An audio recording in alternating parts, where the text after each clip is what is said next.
excuse me, 14-day ultimatum to President William Ruto to open poll servers and address the high cost of living lapsed yesterday, with the opposition chief threatening mass action and civil disobedience should his demands not be met. The president has called his bluff, saying he won't be intimidated. So who will blink fast? You can get that splash on pages 4 and 5 of the Daily Nation. And there are a number of issues how Raila plans to execute the anti-Ruto mass action. He says he's going to call for boycott of select products, resistance in parliament, removal of the president's portraits in offices and buildings. He also intends to stage sit-ins, occupation of public offices, street protests, as well as nationwide rallies. All right. And that is what we're going to be focusing on later. But of course, we're going to be also looking at the developments with regards to the same. Let me move forward a bit on the Daily Nation still. SMS traffic drops as Kenyans shift to WhatsApp, Facebook Messenger. Well, the volume of mobile short message services sent by customers shrank by 15% in just 3 months to December last year, amid an increased shift to cheaper alternatives such as WhatsApp and Facebook Messenger. This is just data from the Communications Authority of Kenya that shows SMS traffic dropping by about 12 billion between October and December, down from 14 billion SMSs recorded between July and September. And moving forward, focus on tech on International Women's Day. Remember, that happened yesterday, and women around the country yesterday celebrated the International Women's Day with calls to close the gender digital gap. And this year's celebrations were based on the theme Digital Innovation and Technology for Gender Equality, and was meant to recognize the contributions of women in information technology and rally the support of all stakeholders in accelerating women's and girls' access to smartphones and the internet. Embracing equity. There you have it. You can find that story inside the third page of the Daily Nation. I'm going to move forward to the next one. And of course, this is what was featured on the very front page.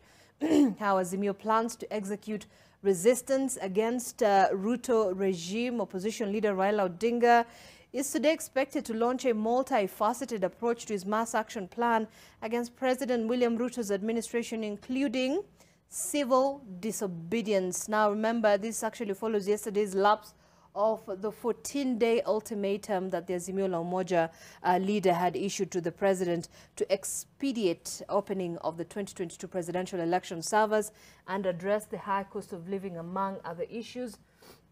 Still followed up with that story, quite heavy. Yesterday, DPP to decide on Matiang'i charge after receiving file. Well, the Director of Public Prosecutions has said he will soon issue a decision on whether to prosecute the former Interior Cabinet Secretary in relation to an alleged police raid at his Karen home. He says, and I quote, the office of the DPP has today, the 8th of March, received the duplicate file relating to the allegations that police officers visited and cordoned off the residence of former Interior Cabinet Secretary Dr. Fred Matiang'i with the intention of arresting him on the night of February the 8th. All right, let me get that. My paper just moved up. For undisclosed offenses, the duplicate file herein will be reviewed and a decision thereto shall be made in due course. And that is what we have, at least so far, with regard to this development. And we've been following that as well. Also, yesterday, Yatani terms COB's remarks malicious.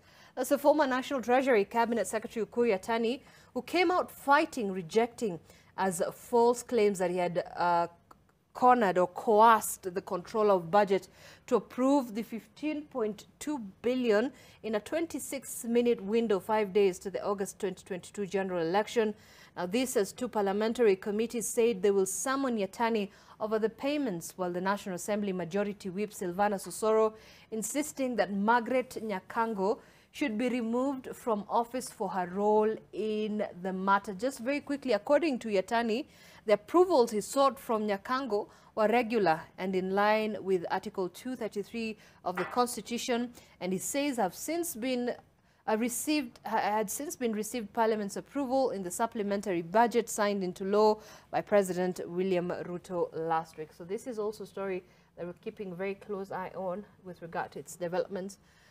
And Ruto faces CAS dilemma as list lands on his desk. The Public Service Commission is this week expected to hand over to President William Ruto a list of successful candidates for the positions of Chief Administrative Secretary, with the head of state to determine the number and the ministries they will be placed in. This has now thrown a key Kenya Kwanza Alliance politicians and the August 2022 poll losers into yet another round of lobbying, especially with President Ruto having a free hand to determine the total number of CSs he will take, which could mean the PSC list will no longer be, will be longer than the 22, the total number of ministries the Constitution has set. Remember, the PSC has also just concluded interviews for the CAS jobs on Thursday after shortlisting about 242 out of the 5,000 applicants. One faction is said to be pushing for numbers to not go beyond 22, with 10 slots for men and 12 for women. But another faction wants the number to go as high as 35. So how will it be? That it now lies with President William Ruto. Also, just adjacent to that report, Azimio turns to Wetangula for help over what they call as rebel ODM legislators. The Azimio la Umoja One Kenya Coalition Party has written a protest letter to the National Assembly Speaker Moses Wetangula over frustration from the majority side to effect changes to the opposition membership in committees. The coalition, through the House Minority Leader, that's Opiyo Wandayi, now wants Wetangula to make a determination on whether the ruling Kenya Kwanza Alliance has powers to quash a decision on changes that the minority side wants effected on their membership in committees. So that is also what is happening in Parliament. All right, moving forward, and as we wind up on the Daily Nation, puzzle of pastor in murder of Karume King's girlfriend. That's a story by Simon Shiuri, and it talks about police who've arrested Christopher Kiptum, who claims to be a church elder over the killing of Christine Makena Maingi, was found dead on the 8th of February. That's in Ruiru in Kiambu County. Investigations showing that Makena was strangled. You can get this full report here on the Daily Nation. That's on the 8th page, okay? And that's all right. So we're just going to wind up there very quickly as well. Lawmakers set to open probe into Rivayala bodies. Now the National Assembly is set to open a probe over the bodies that were found in Rivayala last year, even as they push for the enactment of laws that criminalize forced disappearances and extrajudicial killings in the country. I'm going to move forward to the daily, Business Daily. This is what we have on the front page of the Business Daily. State to sell cheap goods in shops via 24 billion KCB deal.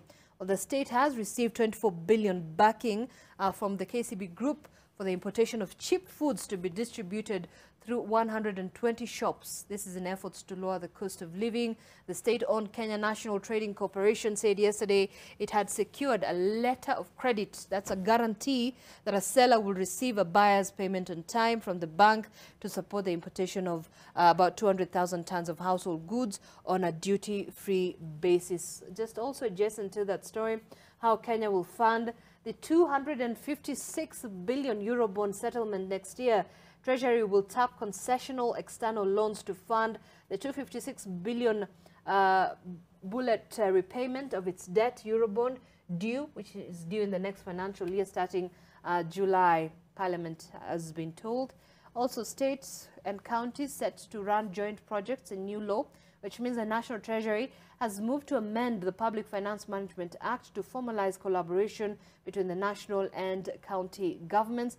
And finally, Talo values Kenya oil stake at 32 billion as it eyes Operation Stales. That's the British oil explorer Talo, which values its Kenya operation at more than 32 billion ahead of a possible sale of the stake to a strategic investor at the latest disclosure by the firm. All right, on Taifa Leo, what do we have?